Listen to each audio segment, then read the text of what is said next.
अरे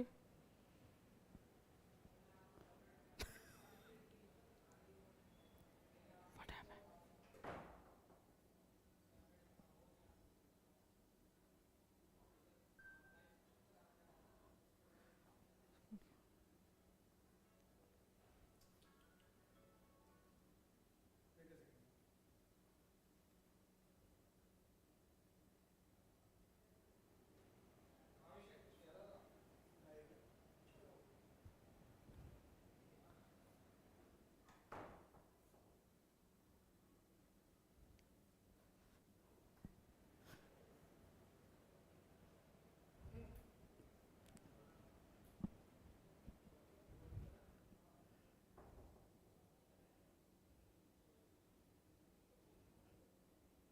Yes.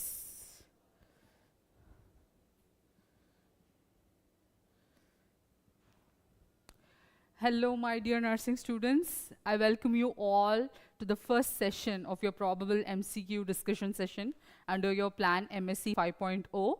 In this session, we'll be discussing the important MCQs of your adult health nursing, pharmacology, and nursing management. Right.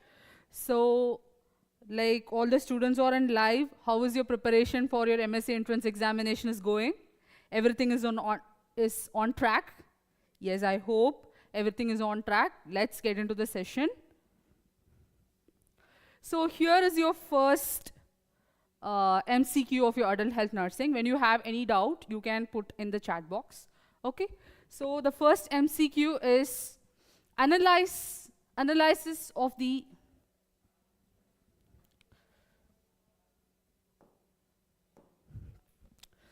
analysis of your arterial blood gas. So ABG questions are very common in all the competitive examinations. So the first question is on ABG, okay? The first question is on ABG. So with the following values, they have given the PCO2 value, that is 16 mm of Hg, and HCO3 is 22, and followed by your pH is 7.1. As you commonly know, everyone deal these questions with the Rome kind of short forms, right? So here I will teach you some important rules in order to identify the answer or the analysis of your ABG questions, right? So the first thing is you have to see whether all the values are given or not. The most important values, as you all know, your PCO2, your pH, and your HCO3. So first is normal value analysis. So what is your normal pH? Your normal pH is 7.35 to 7.45. That you all know. Next, your normal PCO2, just you need to copy this 35 to 45. Yes, it is your 35 to 45. Next is your HCO3. What is your normal value of HCO3? It is 22 to 26. In some books, it is given until 28. Right. So these are all the normal values of your ABG. Right.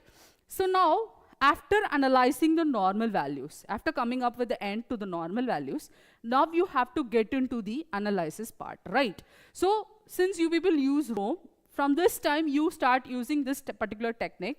The technique is rule number one. Rule number one, if pH and your PCO2 is going in same direction, okay, you're going to tell it as metabolic. Remember this same M, and here it is metabolic. When your pH and PCO2 is going in the same direction, you term it as metabolic. This is the first rule.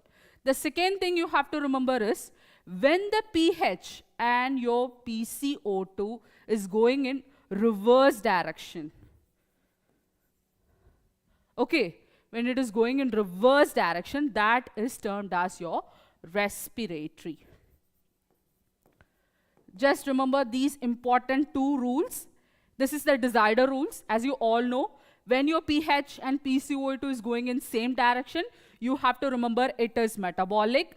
When the pH and PCO2 is moving in reverse direction, remember this R and remember this respiratory. Right. So it is the respiratory condition. So you are coming up either it is metabolic or respiratory condition.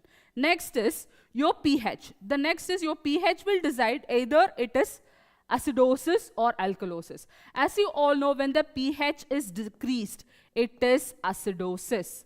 When the pH is decreased, it is acidosis. On the other hand, when the pH is increased, you term it as alkalosis, right? When the pH is increased, you term it as alkalosis. So this is very easy for you. Just to easily remember this acidosis and alkalosis, you can remember when the pH is more, which means it is so high, looking like a Hulk, you term it as it is alkalosis. So when the pH is high, it is alkalosis. When the pH is less, it is acidosis, right? So next rule is for compensation. As of now, in this question, the compensation mechanism is not asked, but as a part of your rule, I am going to teach you that compensation mechanism also. So here, when the problem is metabolic, the compensation assessment has to be done with what component? It is obviously your respiratory component, right? So when the PCO2 is becoming normal, you are terming it as uncompensated. Okay? When the PCO2 is normal, when the problem is metabolic and the PCO2 is normal, you are terming it as uncompensated, right? Next, we are going to go for the pH. When the pH is normal, you are telling it is fully compensated. You are telling it is fully compensated. On the other hand, when the pH is not normal, you are telling it as partially compensated. Okay, you are telling it as partially compensated. Just remember, when the problem is metabolic, then you have to see the compensatory mechanism of the lungs, of the respiratory system, that is your PCO2. When the PCO2 is normal, then it is uncompensated because the kidney is, the respiratory system is not doing any mechanism to cope up with the acidosis or alkalosis issue. Next is when the pH is normal, it is fully compensated. Obviously, both kidney or the respiratory system is working in order to reduce the acid-base balance, right? So when the pH is normal, it is understood that it is a compensated mechanism. When the pH is not normal, it is in the process of the compensation that you term it as your partial compensation. Same way, when the problem is respiratory,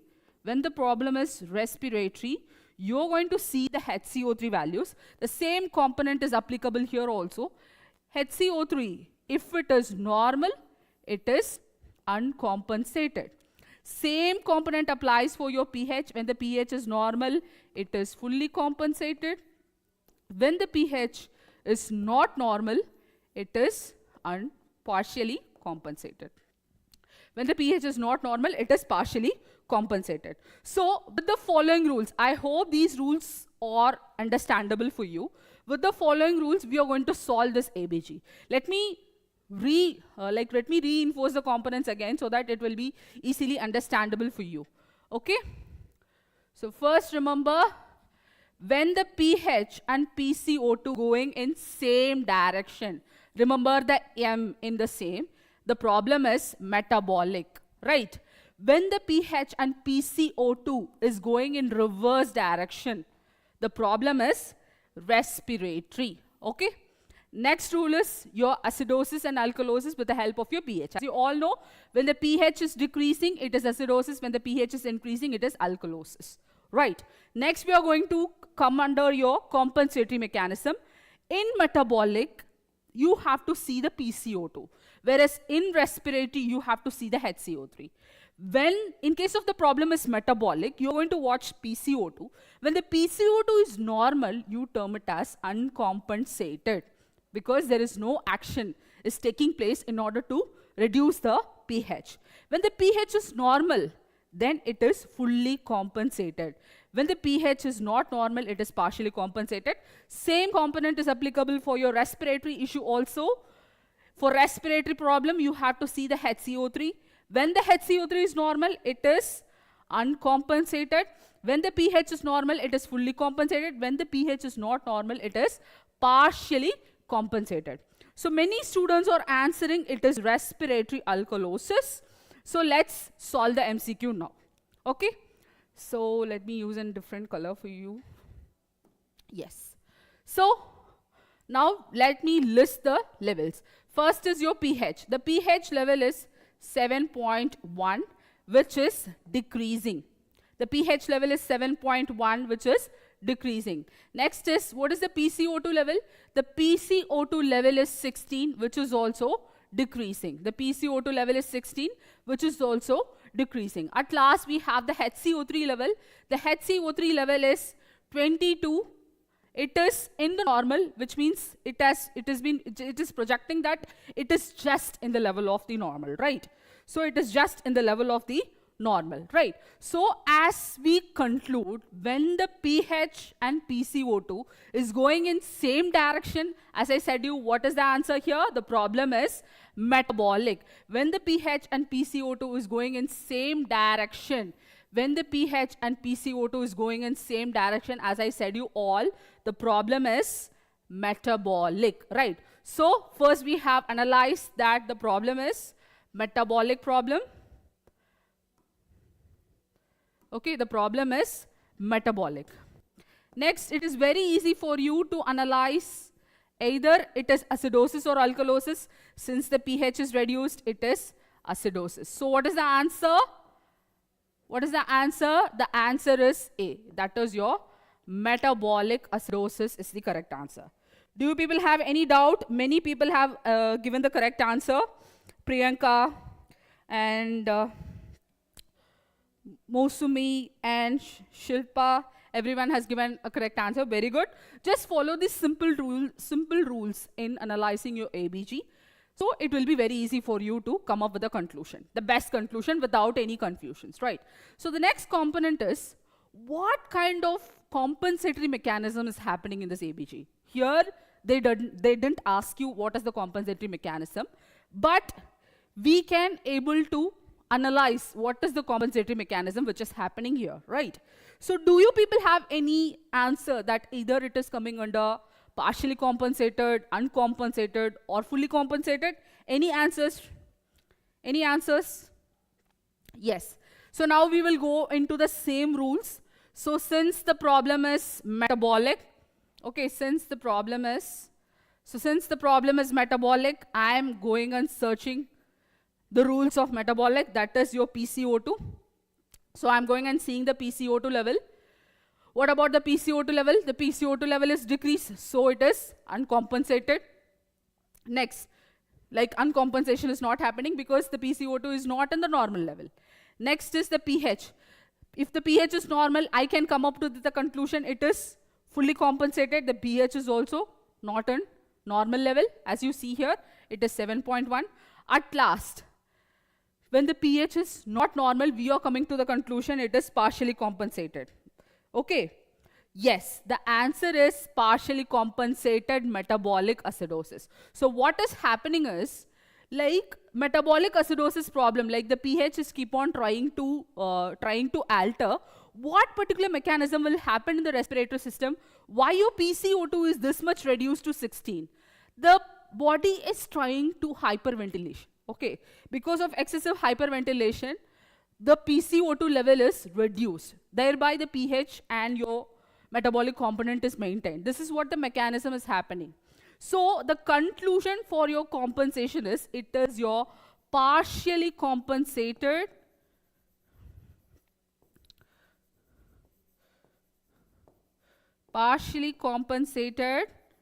metabolic acidosis. This is the compensatory mechanism. Any doubt? Yes, very good. Ashvi has answered correctly. It is partially compensated metabolic acidosis. I hope whenever you get any MCQs in ABG, with the help of these simple rules, you can clear those answers, right?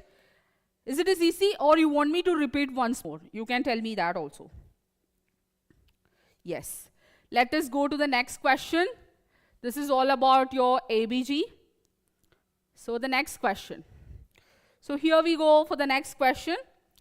A patient who has been recently diagnosed with hypertension. So watch for the keywords while you are applying for any competitive exam, when you're approaching the examination, you have to watch for the keywords. Like, what is meant by keywords? Like, what the question is actually asking, or what the MCQ is actually, what the skill the MCQ actually wants you to produce. So that is the thing called keywords, right? So the first is a patient who was recently diagnosed with hypertension. The patient was diagnosed with hypertension, cannot control his blood pressure by lifestyle modifications. So obviously lifestyle modification will not have a greater impact on reduction of your blood pressure, right? So he cannot control his blood pressure with proper lifestyle modification. So what the patient is, like from the medical perspective, it is desired to initiate an AC inhibitor. So what is that? Like, the patient is going to be prescribed with AC inhibitors. Like, many people are started to give correct answers. Very good, very good. Okay, so we are going to start the AC inhibitors. So what happened? All of the following tests need to be done prior to the initiation of the drug therapy except. So the question tells, like, all the things you have to analyze before administration of the AC inhibitor. What is the particular investigation in this 4 option you will not do? That is the question, right? So many people has answered the correct answer. Obviously, serum calcium. Your serum calcium has nowhere interaction with your AC inhibitors. Here they are asking about the expect factor, which is very, very important to note. They are not asking which of the investigations you will be doing for the patient who is taking AC inhibitors. Here they are paradoxically asking about the accept factor. You have to watch for these keywords also, whether they are asking about accept factor or yes factor. Right, so here since they are asking about accept factor, you have to remember like which of the investigation is not necessary when the patient is taking AC inhibitors. So why urine pregnancy, renal artery Doppler and serum potassium concentration is important? Now we are going to discuss it, right? Okay, first is urine pregnancy test. As you all know, your AC inhibitors are contraindicated in pregnancy. Contraindicated in pregnancy, as you all know. So now tell me, under what pregnancy drug category your AC inhibitors are coming? Under what category your AC inhibitors are coming? Any answers? Under what category? We have category A, B, C, D and X, right? Under what category AC inhibitors is coming? Any answer? Yes. So these AC inhibitors are coming under category D. These AC inhibitors are coming under category D. AC inhibitors are coming under the category D, where the benefits is more when comparing to the risk. The benefit of the drug, okay, the benefit of the drug is more when comparing to the risk. But it is not safe, okay, it is not safe to administer AC inhibitors during pregnancy, right? So it is literally contraindicated. So what we have to do before administration of AC inhibitors, we have to look for the urine pregnancy test so that we are confirming whether the woman is pregnant or not. If she is pregnant, we are going to the alternative drug therapy for your hypertension, right? So what are the complications which may arise when the patient is taking AC inhibitors when she is pregnant? As you all know, yes, renal agenesis or dysgenesis can happen, which will lead to oligohydramnios, which will lead to oligohydramnios. Yes, Ashvi, you are correct. Category D is the classification of your AC inhibitors. They come under that classification. Okay. So next, renal artery Doppler. Why renal artery Doppler is done? Any answers? Renal artery Doppler is done in order to find out this renal artery stenosis. As you all know, it is done in order to find the renal artery stenosis. It is this renal artery Doppler is an investigation to find out the renal artery stenosis. When the patient is having renal artery stenosis, when he is going to take your AC inhibitors, it is going to worsen the patient's condition, which means the renal dysfunction is going to further increase. So that's why it is very important to monitor renal artery Doppler, in which the diagnosis is made for your renal artery stenosis. Thereby, we are not going to administer the medication because it may further increases the symptoms of the patient. Why this is happening? So this particular AC inhibitor acts on this RAS mechanism, that is your renin-angiotensin aldosterone system, right? So the drug is directly acting on that system in your renal system. So this causes further dysfunction. So it is better we have to do this renal artery Doppler. Next we have serum potassium concentration. Why serum potassium concentration is very important? As I said you, it is acting on your renin-angiotensin aldosterone system. What happens? This particular component, this AC inhibitors, what this AC inhibitors do? This AC inhibitors will reduce the aldosterone production. Normally what this aldosterone does? Normally what aldosterone does? Aldosterone will help in what? Aldosterone will help in potassium excretion,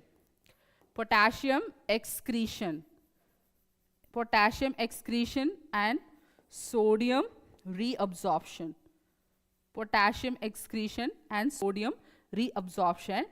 And this aldosterone is one of the most potent vasoconstrictor.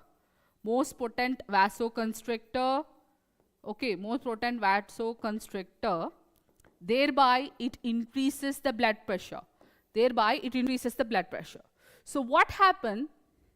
This aldosterone will be only produced when angiotensin 1 is converted to angiotensin 2. So as you all know, I think I have to go from the basics. So first, let's have the discussion. First, you all know renin. Renin is secreted from the kidney. Okay, renin is secreted from the kidney, which helps your angiotensinogen. Okay, angiotensinogen to angiotensin 1, right? So this angiotensin 1 will be converted into angiotensin 2 with the help of what? With the help of your angiotensin converting enzyme. This angiotensin converting enzyme is the one which helps in conversion of angiotensin 1 to angiotensin 2. This angiotensin 2, when it is converted only, it will produce aldosterone, and all this mechanism of potassium excretion and sodium reabsorption will happen. So now what we are doing, we are giving the drug which is going to specifically act on this angiotensin converting enzyme. Okay, we are inhibiting this process. Thereby what will happen? This angiotensin 1 will not be converted into angiotensin 2. Thereby this following mechanism will not happen. This following mechanism of what? Potassium excretion and sodium reabsorption is not going to happen, right?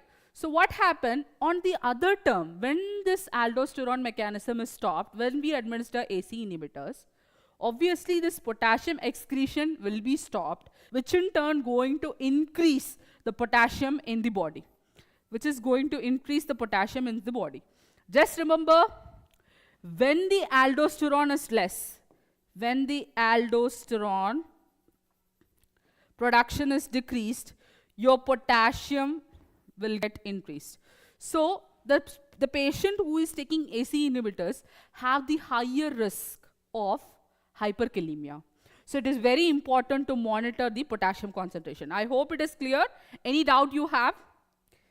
Okay, any doubt you have? Once again, I will repeat. Okay, as you all know, angiotensin converting enzyme inhibitors are administered as an antihypertensive drugs. So they are asking, in this question, they are specifically asking about the expect factor.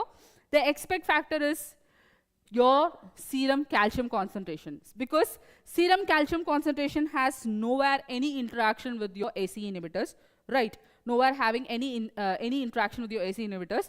Like for urine pregnancy test, yes, we have to do, because AC inhibitors is contraindicated in what?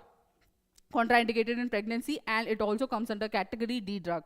Next is your renal artery Doppler. Renal artery Doppler should be done because of this RAS mechanism, and this drug is directly acting on your renal system. And further, when the patient is having renal artery stenosis, this condition is going to worsen when they are administered AC inhibitors.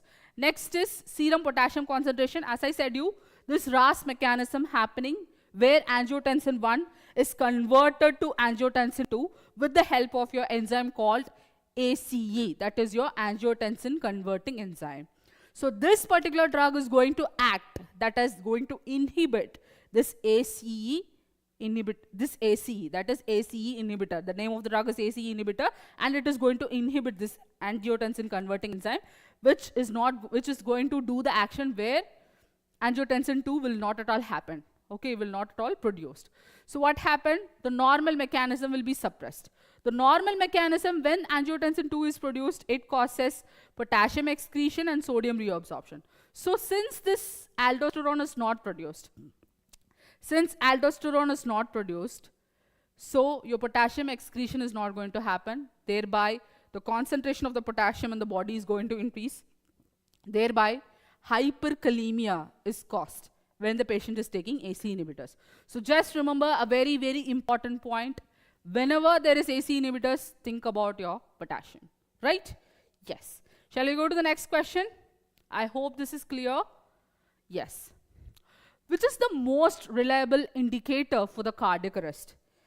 Which is the most reliable indicator for the cardiac arrest? If you have any doubts, you can ask in the chat box, okay? Which is the most reliable indicator of the cardiac arrest? First is loss of consciousness. Loss of consciousness happens in many conditions. Loss of consciousness happens in many conditions. It is not so specific to your cardiac arrest. Next is apnea for 4 minutes duration. So apnea can also occur in many other conditions. Okay, apnea can also occur in other conditions rather than only in cardiac arrest. Next is inaudible blood pressure.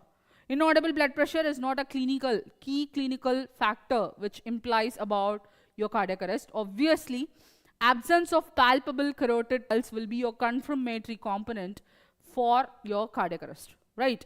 That will be your confirmatory component for your cardiac arrest. Yes, many students are answering correctly. Very good.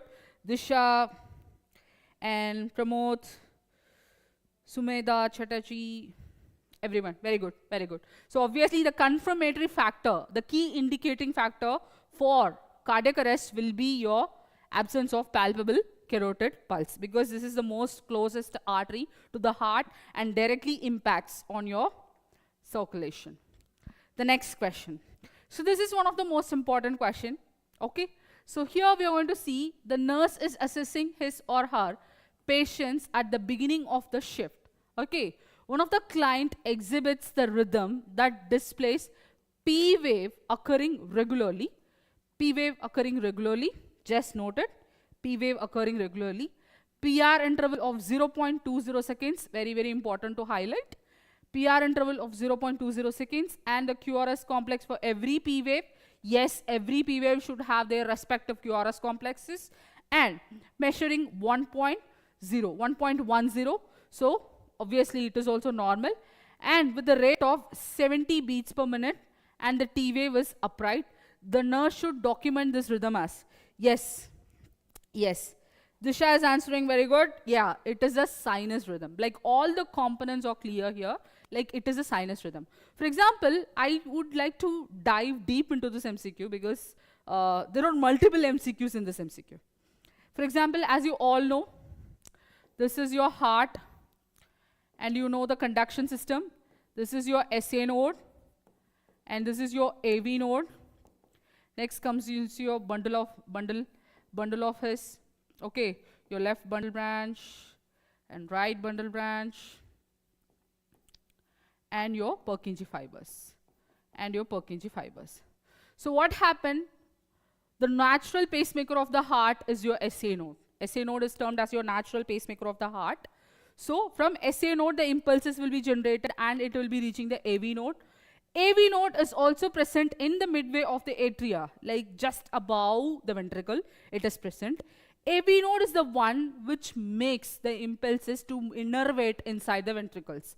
Unless until AV node is active in transmitting the impulses to the ventricles, the impulses is not going to reach the ventricles. So SA node is the natural pacemaker. It has all the power.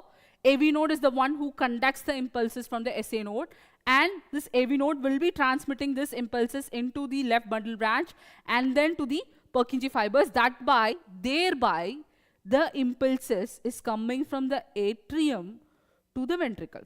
So this AV node plays a very, very important role in this conduction, right? So this particular electrical mechanism is what is recorded in the form of ECG, as you all know, right? So as you all know, P, your QRS and T wave. This is your P wave, this is your Q or S, and this is your T wave and the U wave. As you all know, P wave indicates what? What is your P wave indicating? P wave is indicating your atrial depolarization. P wave is indicating your atrial depolarization, and QRS is indicating your ventricular depolarization, and T wave is indicating your ventricular repolarization. What happens? What is meant by atrial depolarization? That is contraction. Okay, the contraction. Yes, I'll be telling about PR interval. Be patient. Okay, so atrial contraction is P wave. That is the conduction of the SA node. That is your P wave. Your QRS complex is ventricular depolarization. In the same phase inside this midway between the P wave and the QRS complex, this atrial relaxation is also happening, which is not so prominently visible in the ECG, right? So what is happening? So this P wave, atrial depolarization, followed by, with the conduction of the AV node, this ventricular contraction is happening. That is QRS. QRS is termed as your ventricular depolarization. That is your ventricular contraction. And T wave is the process where the ventricular is relaxing after the ejection, right? Right? So atrial depolarization, ventricular depolarization, and ventricular repolarization is happening here. So this is what is recorded in the ECG. As you all know, coming back to the question, P wave is happening regularly. As you all know, P wave regular is a component of your sinus rhythm. Next is your PR interval. What is the normal PR interval? Anybody? The normal PR interval is 0.12 to 0.20 seconds. The normal PR interval is 0.12 to 0.20 seconds. A very, very important component to note for the students who are preparing for any competitive examination. It is very important to note the PR interval is 0.12 to 0.20 seconds. Next, we have the QRS complex, the normal QRS duration. Yeah. Can anyone tell me what is the normal QRS duration? The normal QRS duration is 0.606 to 0.10 seconds. Some books are telling 0.08 to 0.12. But just remember one component in QRS complex. When the value of QRS complex is going greater than, 0.12 seconds, so when the QRS value is going more than 0.12 seconds, it is termed as abnormal. That is your broadening of the QRS duration. We term it as broadening of the QRS duration or prolongation of the QRS duration. That is the component behind this QRS complex. Next, as you see, the rate of the rate is also 70, which is a sinus heart rate, which means a normal heart rate. It is the limit. So obviously, with all these components conclusion, we are coming up to the conclusion that it is a normal sinus rhythm. So now we are going to see why we are rejecting the distractors. First is sinus bradycardia. Same component, whenever the heart rate is less than what? Is less than 60 beats per minute, we are concluding that it is a sinus bradycardia. And when it is going above 100, greater than 100 beats per minute, we are going to tell it as sinus tachycardia, right? Next is first degree AV block and second degree AV block, a very, very important component to teach, right? So let me explain these components clearly. So it is very important. We will have a concise review of heart block. Okay? Yes. So what is heart block? Tell me, what is heart block? Heart block is the problem in the electrical conduction system of the heart. On the other hand, we have heart attack. Heart attack is the component where there is any atherosclerotic plaque which is accumulating in your coronary arteries, which in turn there is no proper circulation to the heart and it is not functioning properly. That is heart attack. That is a different component. But whenever you hear a term heart block, you have to remember it is completely the problem in the conduction system of the heart. It is the problem in the conduction system, electrical impulse generation of the heart. Okay, so as you all know, your heart block is classified into many types, three types, right? Your first degree, your second degree, and third degree. Your second degree is again classified into Mobitz type 1, Mobitz type 1, and Mobitz type 2. So in this short review, I'll be telling you about how to classically differentiate each heart blocks, right? So for this particular learning about heart block, you have to definitely thorough about this normal PR interval, the normal PR interval. As you all know, the normal PR interval is 0.12 to 0.20 seconds. Just keep this in your mind definitely. Now we are coming back to the classification. Your first degree heart block, when there is a question or when there is a distractor or when there is a options, you have to remember prolongation of the PR interval. Prolongation of PR interval. When the PR interval, the normal PR interval is 0.12 to 0.20 seconds. When the PR interval is greater than 0.20 seconds, just this is happening in first degree. Okay, with minimal rest and other comfort things, the symptoms of your first degree heart block can be alleviated. So the keyword here is prolongation of the PR interval. The only one important keyword you have to remember, prolongation of the PR interval, that too greater than 0.20 seconds. If it is going, I am terming it as first degree heart block. Now we are going to come to second degree heart block, second degree type 1 and second degree type 2. Second degree type 1 and second degree type 2. In second degree type 1, the keyword you have to remember is progressive prolongation of the PR interval. Progressive prolongation of PR interval. So what is meant by progressive prolongation of the PR interval? Which means, so this is the P wave, QRS, PR interval, okay. Then P wave, QRS, okay. This is the PR interval. And again, P wave and the QRS. So this is termed as progressive prolongation of the PR interval. Which means, at first, from the SA node to the AV node, the impulse is generated. Somewhere it is reaching a delay. Somewhere it is going delayedly. And then on the next cardiac cycle, even more it is getting delayed. In the next cardiac cycle, it is even more going delayed. It is reaching the ventricles. At last, what happens? There will be drop in the QRS, which means the ventricle, the impulses will not at all reach the ventricles itself. That is termed as your progressive prolongation of the PR interval. I hope this is clear. Second degree type 1 is termed as your progressive prolongation of the PR interval.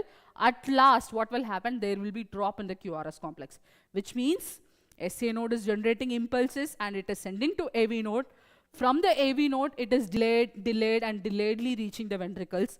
At last, it is not at all reaching. That is your Mobitz type 1. Next, we have Mobitz type 2. In Mobitz type 2, you have to remember, there will be regular PR interval. Okay, there will be no interruptions in the PR interval, but there will be the drop in QRS. Drop in QRS. What is meant by drop in QRS? Whenever there is no QRS complex or no QRS wave, which means the impulses from the SA node is going to AV node, from the AV node, it is not at all reaching the bundle of his and Purkinje fibers. The ventricle is not at all contracting. That is what is telling that there is the absence of QRS complex, which means the ventricle is not at all contracting. That is your absence of QRS complex, right? So what happened in Mobitz type 2, it is progressive prolongation of the PR interval, whereas in Mobitz type 2, it is regular PR interval, but there is a drop in the QRS complex. That is what we used to tell 2:1 block. For example, every 2 regular waves, there will be absence of QRS complex. That is the 2:1 block, 3:1 block, 4:1 block they used to tell. So this is all about your first degree and second degree. The last is third degree. So you have to remember, like whenever the patient is moving from first degree, I said symptomatic management has to be done. In second degree and all, the patient will be needs some management. The patient should need what? Temporary pacemaker or even permanent pacemaker is essential in the management of these heart blocks, right? So next we have this third degree heart block. Third degree heart block, the key term is there is no association, okay? There is no association between the P wave and QRS. What does it mean by this? There will be no association between the P wave and the QRS complex. That is happening in the third degree heart block, which means I am not at all reaching any impulses from the AV node. So what the ventricle will think? Ventricle will start working by generating its own impulses, which means the Purkinje fibers will start to generate its own impulses with the energy mechanism which they have, and they will be start contracting by themselves. On the other hand, your AV node and SA node will contract in a different manner, which means there will be no association between the P wave and QRS complex. The regular wave will have P wave, QRS, P wave and QRS. In this case, what happened? P wave will be there, somewhere QRS will be there, somewhere P wave is there, or QRS is not there, P wave is not there. Like that, there will be no association between the P wave and QRS complex will be happening in third degree heart block. The only one management is your permanent pacemaker, right? So this is the classification of the heart block. I feel like I made some justice to this MCQ. Like the first degree, prolongation of the PR interval greater than 0.20 seconds. In Mobitz type 1, that is a point of second degree heart block, it is progressive prolongation of the PR interval. For example, this is 0.20. In the next, it is 0.27. In the next, it is 0.37. Like that, it will be progressively increasing. That is termed as progressive prolongation of the PR interval. That is Mobitz type 1. In Mobitz type 2, we have regular PR interval, but we will have the drop beats. The drop in QRS, which means the QRS complex will be absent. At last, we have the third degree heart block where there will be no association between the P wave and the QRS complex. I hope this is understandable to you all. If you have any doubts, please chat in the chat box. The next question, the fifth question.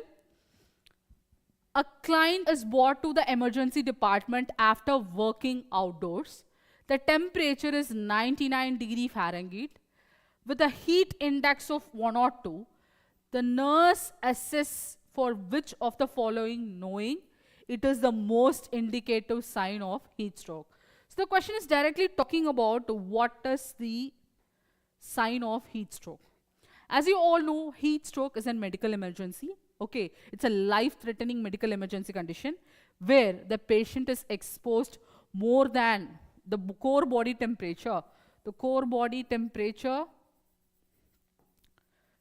will be more than 104 degree Fahrenheit or 40 degrees Celsius. 104 degree Fahrenheit or 40 degrees Celsius. So here the patient is in 99 degree Fahrenheit.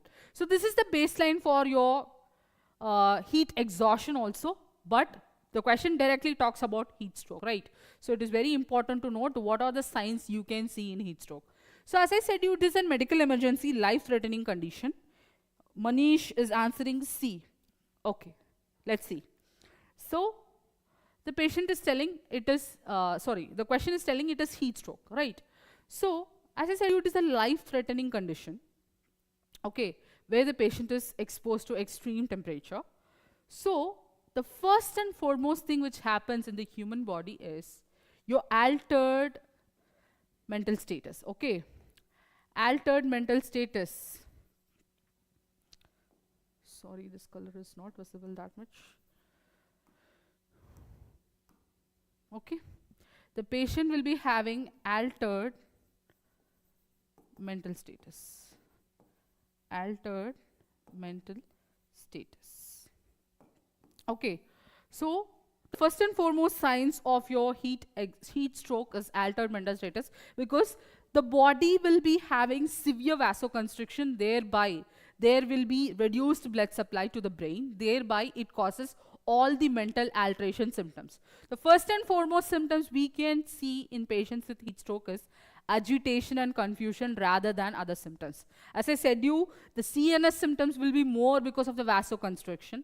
So obviously agitation and confusion is the correct answer. So nausea and headache is not a classical sign of your heat stroke, but this particular nausea and headache is a key clinical sign of your heat exhaustion. Heat exhaustion. Okay, heat exhaustion. Next we have shedding of clothes and unable to move. This is also one of the sign of your CNS, but this is not specific to heat stroke. Next is syncope and neck stiffness. As you all know, syncope and neck stiffness is a classical sign of your meningitis, right? Meningitis, right? So this is all about this MCQ. Yes, Pramod has answered is correct. Minimum Hirang, nursing officer aims. D is not the correct answer. Syncope and neck stiffness is not the correct answer, because it is already the classical sign of meningitis. That is how you have to analyze the MCQs. Okay, everything is there in front of you. The question is there, the answer is there. Just you have to do an analytical skill. You have to apply your critical thinking and analytical skill to identify which is the correct answer. What the examiner is trying to collect from me. You have to think critically. Shreya, Anamika, very good. Next. A client has undergone repair for fracture femur. Which non-pharmacological therapy is best for reducing swelling? So these kind of general MCQs are also possible in your exams. So here they're basically asking, fracture femur is the case and the patient is having swelling. What particular management, non-pharmacological management I should do to reduce the swelling? So application of heat, in what case we will do? When the patient is having muscular spasm, okay, when the patient is having muscle spasm, we will go for heat application. But in case of swelling, we are not going to give, because when the patient is having swelling, and if you're again going to give this heat application, it is going to aggravate the symptoms and aggravate that particular region. So it is not essential to give application of heat. Application of compression bandage. In what cases we will be giving application of compression bandages? Application of compression bandages in case of DVT, in order to promote the circulation. In case of post-operative patient or long-term bedridden patient, in order to promote the circulation, we are going to give what? Application of compression stockings we will be doing in case of deep vein thrombosis patient. Elevation of the affected leg. Always remember, all your competitive examination ask you nursing management, and they will assess you whether you are a safe nurse or not. As a nurse, if you stand in that particular situation, what will be your reaction? What you will be doing? For example, you have a femur patient and he is having swelling. Initially what you will do, you will not go and put the compression stockings, or you are not going to administer heat application. But as a nurse, a general perspective, you will elevate the affected leg. As you all know, what is the effect of elevating the affected leg? Obviously, with the gravity, you're going to promote the venous circulation. Okay, you're going to reduce the stagnation of fluids in your lower limb, and you're going to promote the circulation. That is the concept behind this. Be simple and precise while approaching the MCQs. Don't overthink or don't underthink. Two components are there. Don't overthink or don't underthink. Right? Yes, many people have answered correctly. Suman, Deeps, Deepna Vitta, Anamika, Rukmini, nursing officer aims. Who is that nursing officer aims? He decided, I am going to become nursing officer aims. Great. Okay. Next is acupuncture therapy. As you all know, acupuncture is an alternative medicine therapy where it is specifically done in order to reduce the pain. Other than that, there is no interaction with swelling reduction or something like that, right? So the answer is elevation of the affected leg. The next question. When assessing a client's hand, okay, when assessing the client's hand, the nurse notes clubbing of the fingers. The nurse recognized the clubbing as a sign of. As you all know, whenever you have a component of clubbing, just remember clubbing is the sign of chronic hypoxia. Clubbing is a sign of chronic hypoxia. Clubbing is a sign of what? Chronic hypoxia. Clubbing is a sign of chronic hypoxia. Whenever you see a word of clubbing, just think about respiratory issues. Obviously, in our following options, which is relating to respiratory, it is respiratory distress will be the correct answer. In some other cases of cardiomegaly or rheumatoid arthritis and all, it will never ever happen. But chances in cardiomegaly, but not so much. Okay, very good. Nursing officer Ames is telling, in case of chronic hypoxia, clubbing can be seen. So in what are all the conditions clubbing can happen? You can remember it with a short mnemonic, that is clubbing. C-L-U-B-B-I-N-G. C stands for your cyanotic heart disease and cystic fibrosis. Your cyanotic heart disease, okay, cyanotic heart disease or cystic fibrosis. Any other people know about this short abbreviation? You can also answer. And L stands for your lung cancer. U stands for your ulcerative colitis. Okay, ulcerative colitis. And B stands for your bronchiectasis. Another B stands for your benign mesothelioma.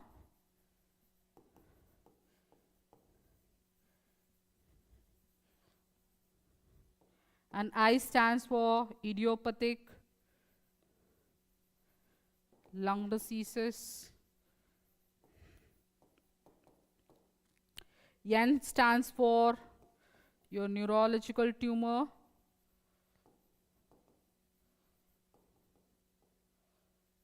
And G stands for your gastrointestinal disorders.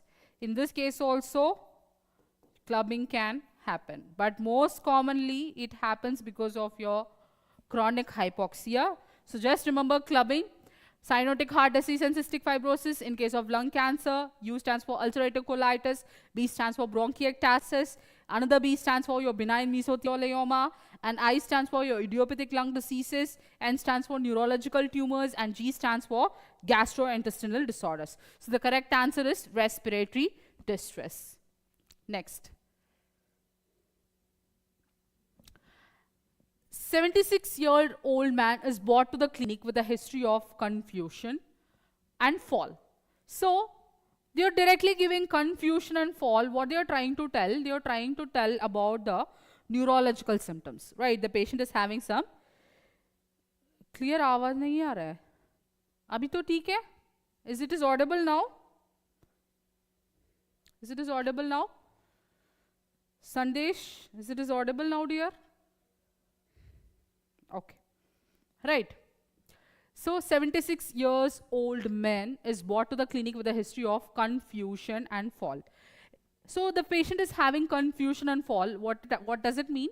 The question is directly telling that the patient is having some neurological symptoms. So he has a significant weight loss. Okay, weight loss, you have to correlate the clinical symptoms. And worsening cough, you have to correlate the clinical symptoms. And he's a chronic smoker. Patient is a chronic smoker with 50 packs per year. Okay, which electrolyte imbalance is most likely to be found? Here, what they are actually trying to tell is, okay, what they are actually trying to tell is, they are coming with the conclusion that the patient is having neurological symptoms, which includes your confusion and fall. In that itself, you can come up with the electrolyte correlation, like sodium or potassium, whatever electrolyte which comes in your mind. You can keep that. Next, we are going to correlate with the symptoms. First, the patient is having weight loss and worsening cough, and he is a chronic smoker, a 50 packs per year. So these all tell that what these MCQ is trying to tell. The patient, we are suspecting the patient is a case of primary lung tumor. Primary lung tumor, that too, you know, small cell lung carcinoma. And this small cell lung carcinoma has direct interaction with your SIADH. As you all know, syndrome of inappropriate secretion of your antidiuretic hormone. What happens? This small cell lung carcinoma is having very much close interaction with SIADH. Okay, very good. Many people are answering correctly. It's hyponatremia is the correct answer. Just I'll give you the explanation of why it is the correct answer. I'm giving the justification. So your small cell lung carcinoma is having direct interaction with your syndrome of inappropriate secretion of antidiuretic hormone disorder, because this small cell lung carcinoma will produces ectopic foci.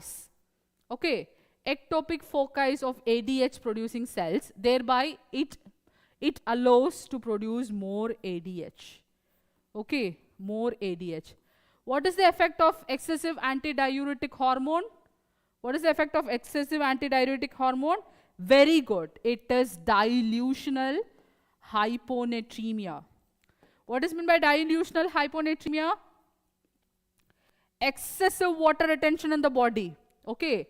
Excessive water retention in the body will be there. Excessive water retention in the body will be there.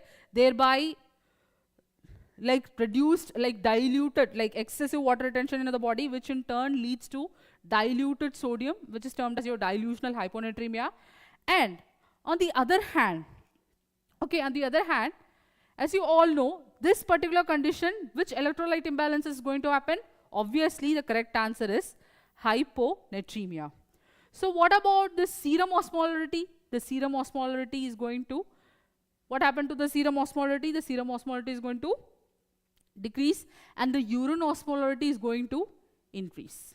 Okay, the urine osmolarity, urine output is going to reduce, right? The urine output is reduced in this case, so your urine osmolarity will be concentrated, right? So shall we go to the next question? Is that is clear? Mimam is answering B. No, B is not the correct answer. There is no interaction with hypokalemia, but your small cell lung carcinoma is having lot of close reaction with your hyponatremia. Okay, because of this SIADH interaction. So next, which of the following clinical feature includes Beck's triad, a very common and important MCQ and repeated MCQs? What is the correct answer? I'm just waiting for your correct answer. Just waiting for your correct answer.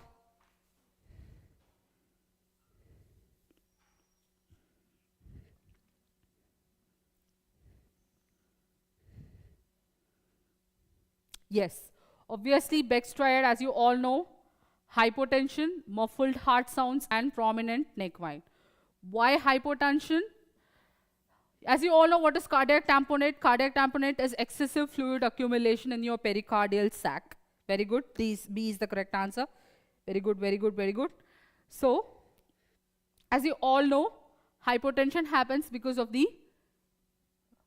what? Because of reduced stroke volume and cardiac output. Hypotension happens because of the reduced stroke volume and cardiac output. Next is muffled heart sounds.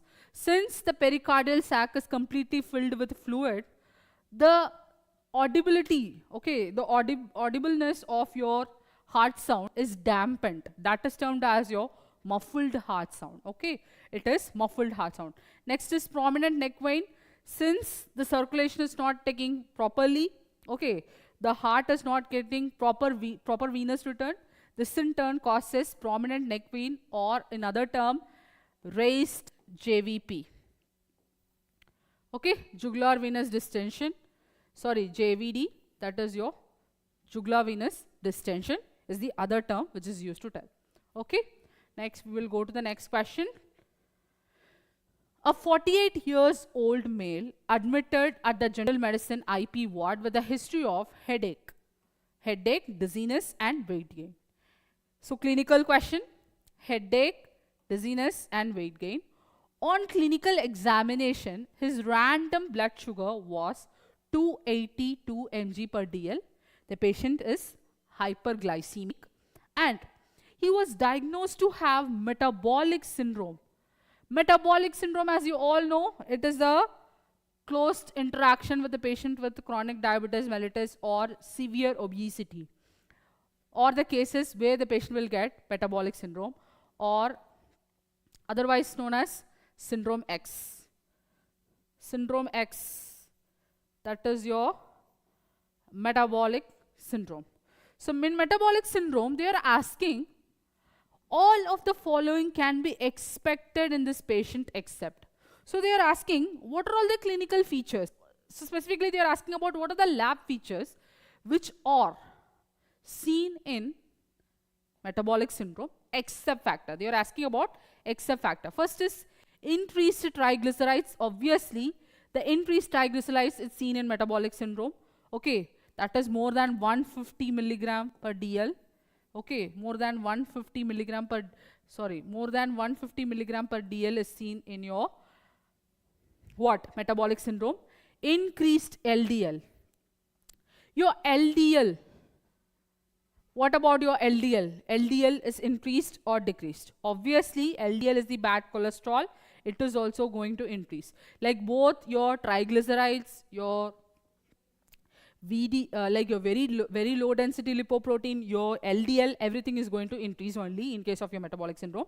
Obviously, because of the other interaction of the symptoms, the blood pressure is also going to increase because the cholesterol level in the blood is getting increased, and this in turn will cause hypertension also. Next is increased HDL. HDL, or otherwise known as your good cholesterol. So this good cholesterol, what it will do, it will help to neutralize. It will help to neutralize the level of lipids in the body, right? It is good cholesterol. This is not increased in case of your metabolic syndrome. Just remember your HDL is decreased in case of your metabolic syndrome. Is decreased in case of your metabolic syndrome. So rest of the other particular components will be increasing, but your HDL, which is a good cholesterol, it is going to decrease. Why it is decreasing in case of metabolic syndrome? Because of severe obesity and insulin resistance. There will be, because of severe obesity and insulin resistance, there will be a very poor amount of synthesis of your HDL. So that is the reason why your HDL is reduced, and other components, that is your triglycerides, your very low density lipoprotein, your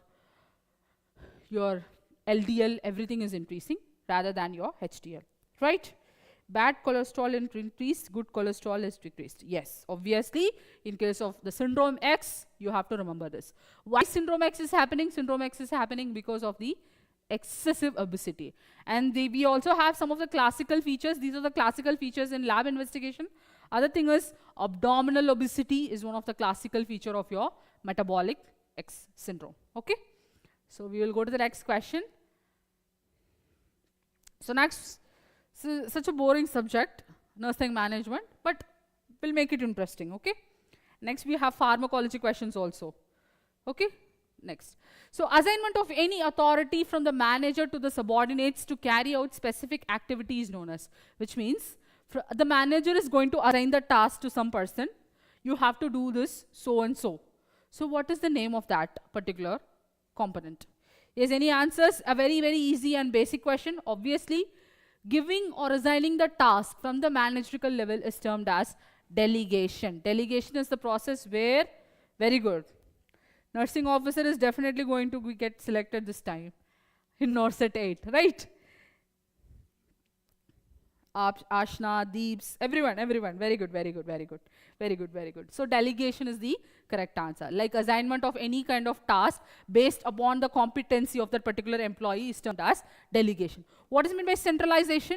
Centralization is the decision-making authority is completely concentrated on the top level, is termed as centralization. Only people in the top level, top management will decide and make decisions. That is centralization.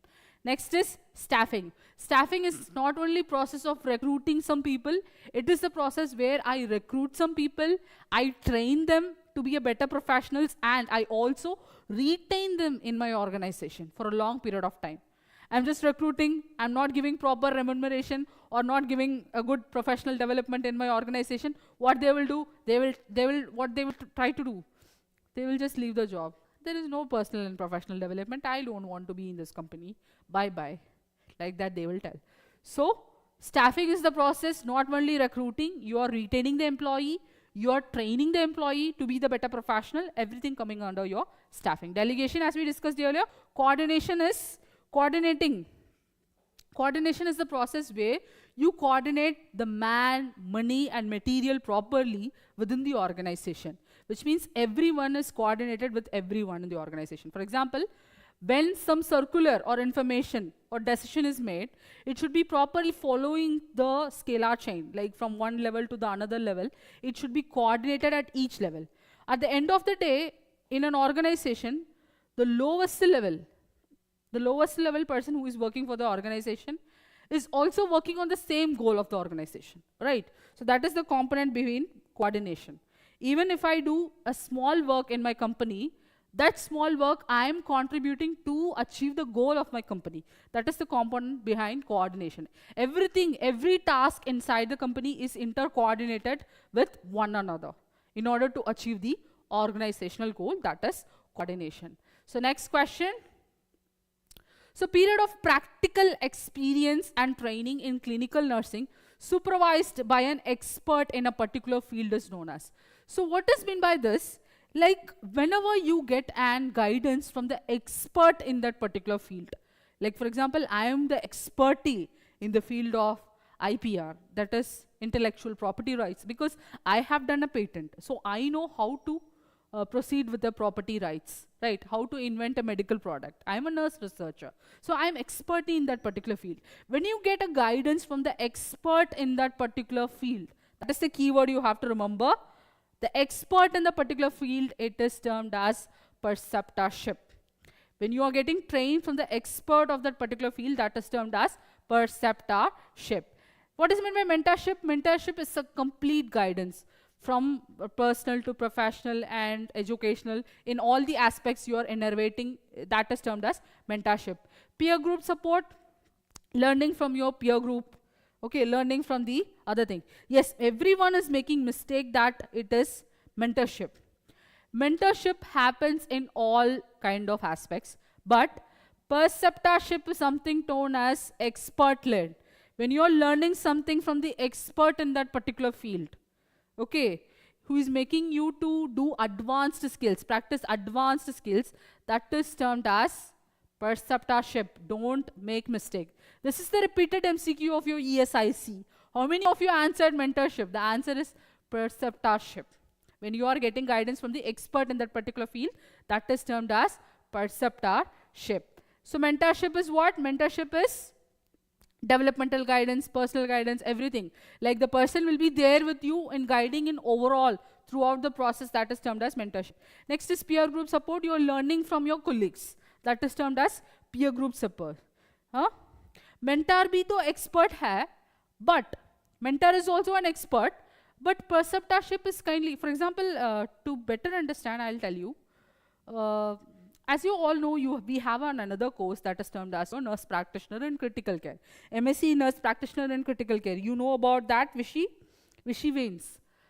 So what happens here, what we will do is, the curriculum of NPCC, that is Nurse Practitioner in Critical Care, is planned in that way it is beyond the nursing border. For example, as a master's graduate, I'm not allowed to put in central line. I'm not allowed to do an ABG, like radial arterial line, insertion of the radial arterial line, right?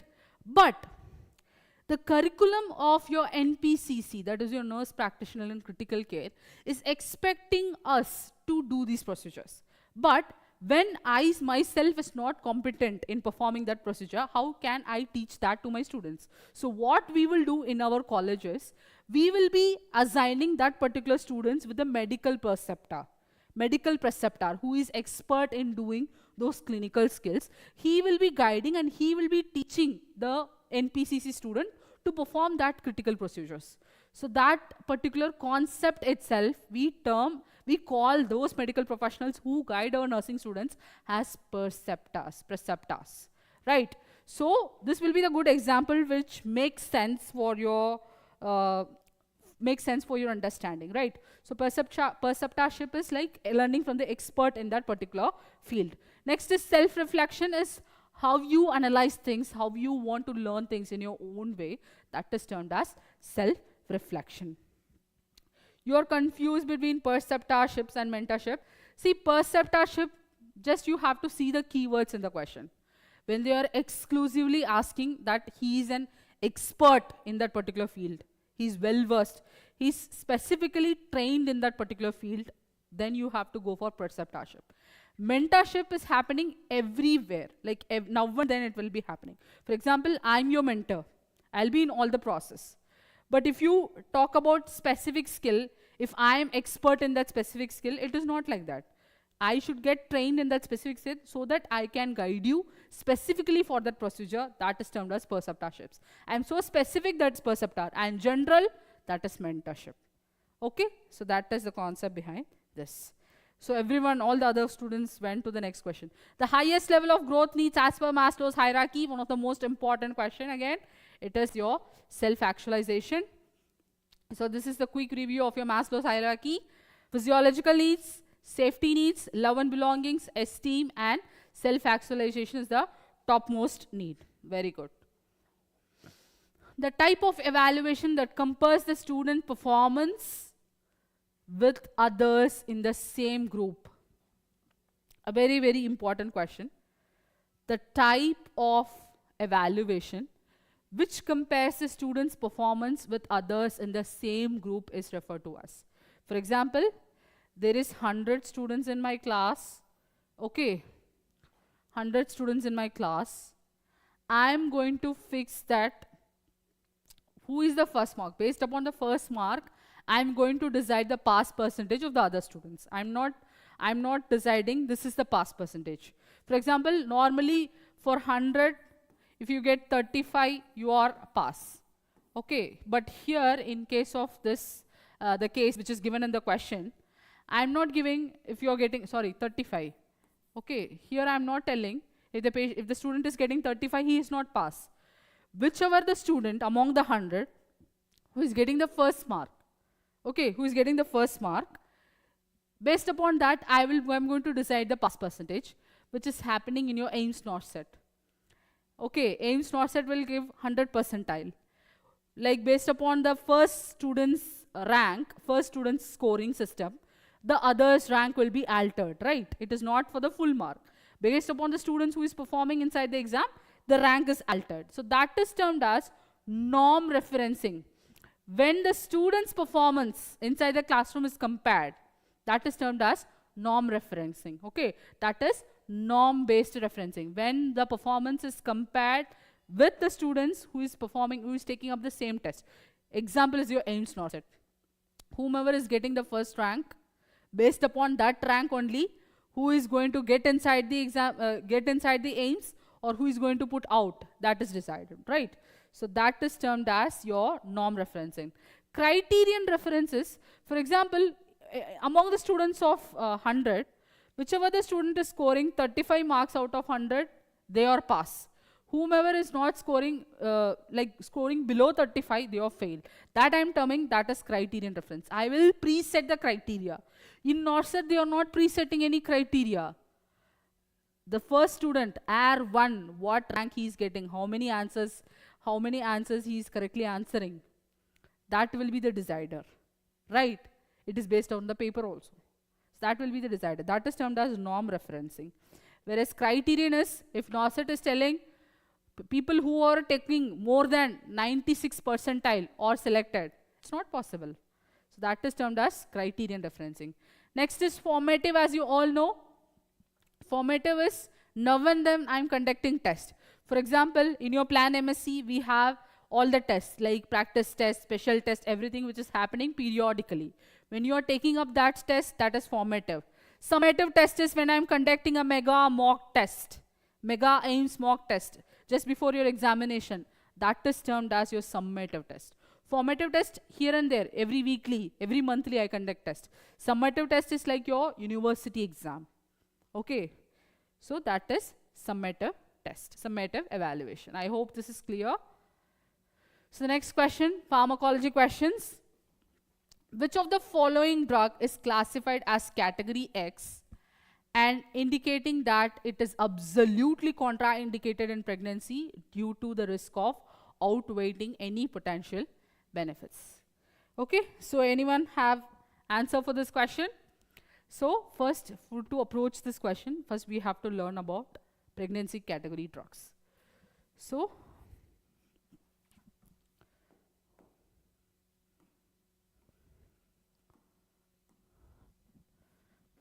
pregnancy category drugs.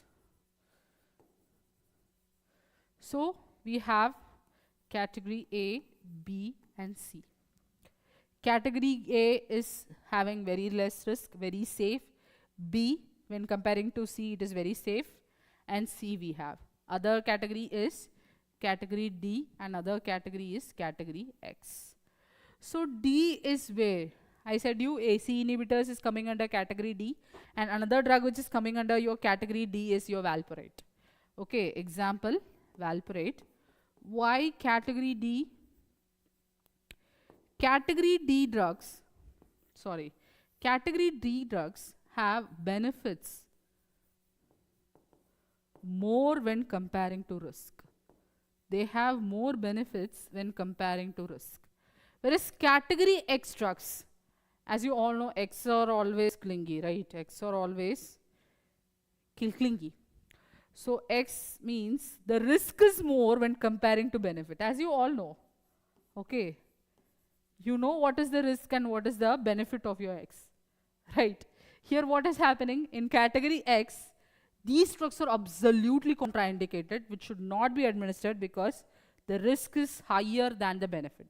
The classical example of category X is your thalidomide. Okay, the category drug classical example of category X is your thalidomide. Okay, why this thalidomide, when it is administered during pregnancy, it causes phocomelia, where the limb restrictions is happening in the fetus. So phocomelia is happening, chances of teratogenicity is higher, and phocomelia is possible when the patient is administered with thalidomide at the time of pregnancy. So yes, very good, DEEPs. So category X is very risky drug and teratogenic drug. When comparing to category D, when the benefits is more when comparing to the risk, we are going for it. In case of severe epilepsy, uncontrollable bipolar disorders, we are going to administer valproate to the patient when the benefits is more when comparing to the risk. On the other hand, these A, B, C drugs are very safe in pregnancy. Very safe in pregnancy. So since the question is directly asking about category X and which is absolutely contraindicated, and the key term is also telling the risk is outweighing the potential benefits, obviously the answer is what? Thalidomide. Clear? Clear about categories? Yes. Deepa, Vita, correct. Next. Which of the following parameter is used to indicate the ability of the drug to produce the desired therapeutic effect relative to the toxic effect? Here, they are analyzing which of the drug, very good. People are giving very good examples for category A, B, C drugs. Very good, very good, very good. So let me discuss this also. What about labetalol? Labetalol is coming under category C. Category C. Metformin is coming under category B. Okay, and valproate is coming under category D. Clear? Clear, children? Yes. So the next question. So as I said you, indicates the ability of the drug to produce desired therapeutic effect relative to the toxic effect. Obviously, the answer is therapeutic index. So what is the formula for therapeutic index? Therapeutic index is equal to, therapeutic index is equal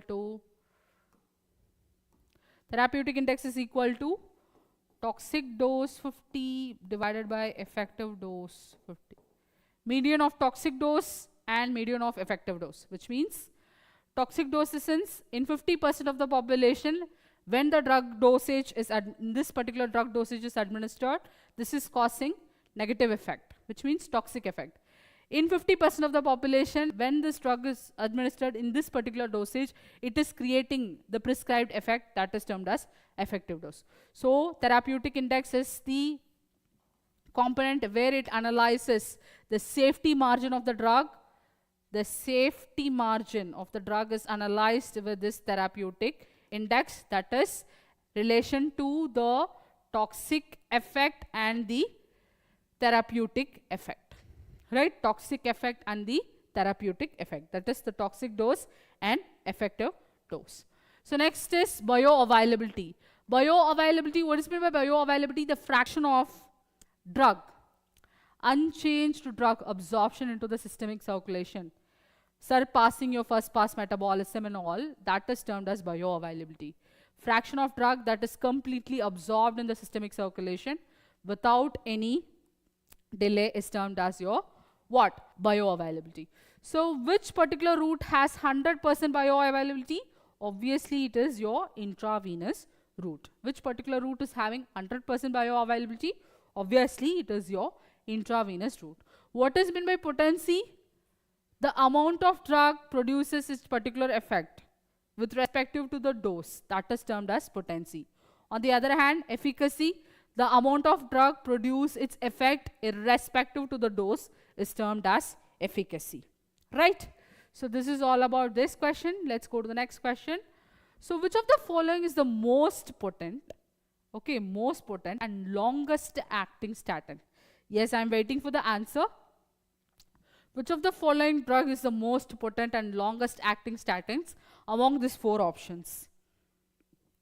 The answer is rosuvastatin. When comparing to all these particular drugs, rosuvastatin is most potent,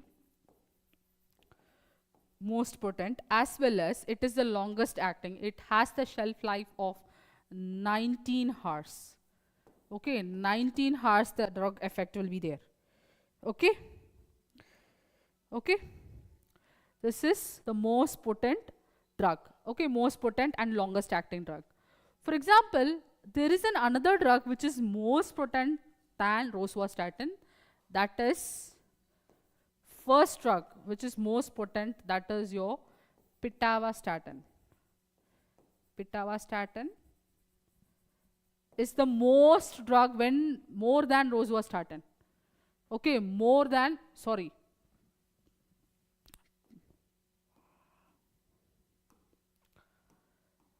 This particular drug having more effect, most potent when comparing to rosuvastatin. Okay, the most potent is your pitavastatin, and but longest acting component is only applicable for rosuvastatin. First is rosuvastatin in this list, second is atorva, and third is lovastatin, and fourth is what? Simvastatin in case of acting capacity. Okay, your atorva is having 14 hours of shelf life. 14 hours of shelf life. So whenever they ask a question, which is the most potent drug, only most potent drug, you're going to take pitavastatin. Here they are asking most potent drug as well as longest acting, that is rosuvastatin. You always know that all these statins work on the principle of your 𝐻𝐚G-CoA reductase, inhibition of your 𝐻𝐚G-CoA reductase. Okay, works on the principle of inhibition of 𝐻𝐚G-CoA reductase. Right, 𝐻𝐚G-CoA reductase. Everything is working on the principle of inhibition of 𝐻𝐚G-CoA reductase inhibition, right? So, Why the most potent or longest acting is one of the most important component. For example, if you take this rosuvastatin and atorvastatin, they are most longest acting. They does not require night dosing. Does not require night dosing. So since these lovastatin and simvastatin are long, short acting, they require night dosage of the drug. Right? So this is the concept behind this. Which of the following is the most potent and longest acting? It is rosuvastatin. On the other hand, which of the drug which is most potent, more than rosuvastatin? It is your pitavastatin, but it is not long acting. So this is all about this question. Any other doubts you can ask me? Next. What is the first line drug in the management of supraventricular tachycardia? First line drug in the acute management of supraventricular tachycardia, as you all know, none other than your adenosine. Adenosine, 6 mg, rapid IV push. Rapid IV push. Okay, rapid IV push. When I was working in an cardiac ICU, suddenly the patient got an SVT attack. So immediately we are rushing to give adenosine in a 3-way adapter. We are flushing the plus giving the medication and flushing 10 ml of solution and raising the patient left arm. So what happens? Suddenly there will be alteration in the ECG rhythm. So this is how it is beautiful, the amazingness of the drug. So that much effective this drug is in taking care of a patient with acute attack of SVT. So now I will test your knowledge level. When they give first line drug therapy in the management of supraventricular tachycardia, and they give another component in the question, and the patient is a case of asthma or COPD, then what will be the drug of choice in this? Anybody who is answering? Anybody who can answer that I'm giving the drug, okay, like, sorry, the patient is a case of SVT, acute attack has been gained, and the patient is also a case of COPD and asthma, either COPD or asthma. In that case, what drug you will go if the patient is having SVT? Just remember, in case of COPD and asthma, adenosine is contraindicated. Adenosine is contraindicated. In case of COPD and asthma, adenosine is contraindicated. So obviously, Rohitash Kumar, very good. It is calcium channel blockers. You have to go for calcium channel blockers in the acute attack of your SVT. Same case in beta blockers. Beta blockers is also contraindicated in case of your what? Asthma and COPD. Because these beta blockers and this adenosine causes bronchoconstriction. Already the patient is in bronchoconstriction. You will not further make bronchoconstriction with the administration of these drugs, right? So that's just the reason we are going to go for calcium channel blockers. Even beta blockers are contraindicated in asthma patient because it causes bronchoconstriction. In these cases, when the patient is a case of asthma and COPD, we are going to administer calcium channel blockers. Example is your diltiazem and your verapamil, right? And digoxin, in case of long-term management of this attack or rate controlling, like heart rate controlling, we are going to administer this beta blockers and digoxin, right? This is all about this MCQ, and you have to note that in case of asthma and COPD, if the case is there, you're not going to administer adenosine or beta blockers. You're going to take the calcium channel blockers. And another thing is, what is the mechanism in the management of your SVT? If the patient is stable, first is what we will do, Valsalva maneuver. Okay, Valsalva maneuver. Then, if the patient is not responding, we will be going for adenosine. This is the mechanism, right? If the patient is unstable, what is the answer? If the patient is unstable, what will you do? If the patient is confused, loss of consciousness is happening, altered mental state is happening, in this case, what you will do? You will go for synchronized cardioversion. Synchronized cardioversion. Am I right? Yes. Okay. So this is the management of your SPT as well. So next, we will go to the next question. Beta blockers are used in all of the following except. So what is the answer? Except this one particular factor, beta blockers is administered in all of these cases. What is that? Yes. So in essential tremors, propranolol is administered. Okay, like the people with hypertension with other comorbidities, which includes your essential tremors, migraines, in those cases, beta blockers is administered as a drug of choice. Angina pectoris also beta blockers is administered because in order to reduce the cardiac workload, your beta blockers is administered. The only case where the beta blockers is not administered is your AV block. What happens with this AV block? Beta blockers action itself is what? In order to reduce the conduction, right? So in this case, what happened? When you're going to give beta blockers with for the patient who is with AV block, it is going to further worsen the symptoms and further going to reduce the heart rate, and the symptoms is going to get further worsened. So you should not administer beta blockers in case of AV block.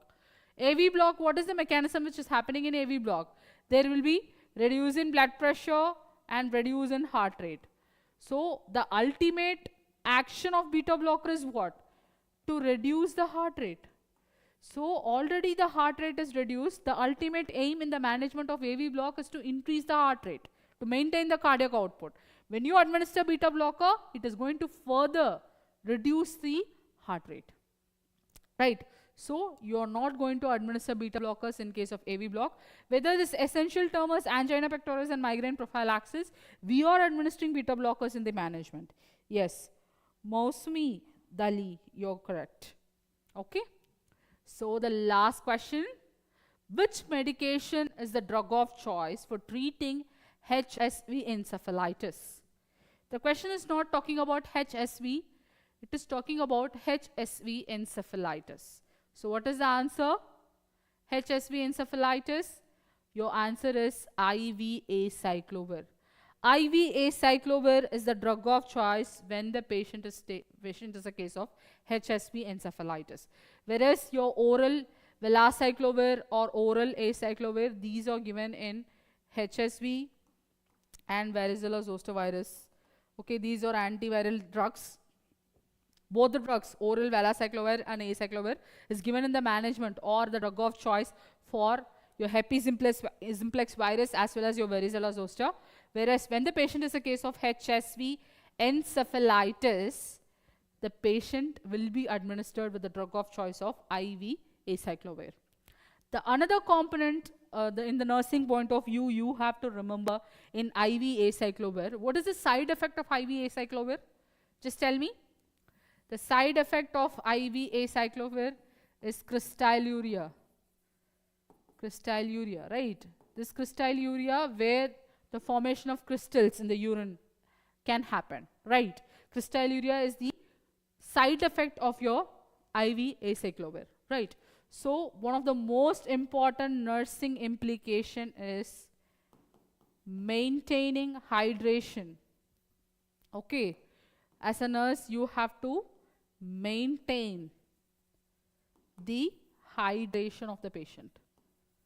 Okay, when the patient is taking IV acyclovir, you have to monitor for crystalluria as well as you have to maintain the what? Hydration for these patients. At last we have oral ganciclovir. Oral ganciclovir is administered in case of your cytomegalovirus retinitis. So drug of choice in cytomegalovirus retinitis. When they ask a question, what is the drug of choice in cytomegalovirus retinitis? That is your oral ganciclovir, right? So crystalluria is one of the most important side effect of your IV acyclovir, and this ganciclovir is also having a side effect, that is your bone marrow suppression. bone marrow suppression. So monitoring of side effects and learning about side effects is also very important while you are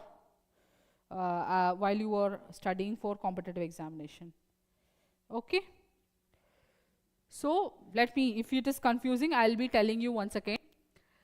First is when the patient is a case of herpes simplex virus and varicella zoster virus infection, the drug of choice is oral valacyclovir and acyclovir. What is the drug of choice? The drug of choice is oral valacyclovir and, oral valacyclovir and acyclovir for HSV and varicella zoster virus infection. Next we have what? IV acyclovir. For HSV encephalitis, the drug of choice is IV acyclovir. This IV acyclovir is having the side effect of what? Crystalluria. So, as a nurse, it is very important to monitor the hydration level of the patient. At last, we have this ganicyclovir. That is a drug of choice for cytomegalovirus retinitis. The drug of choice of cytomegalovirus retinitis is your oral ganicyclovir. At last, bone marrow suppression is one of the side effect of your ganicyclovir. So that also you have to monitor. So this is all about this particular session. I hope I have given justice, and the MCQs which was discussed today was given a good insight and good learning experience for you all.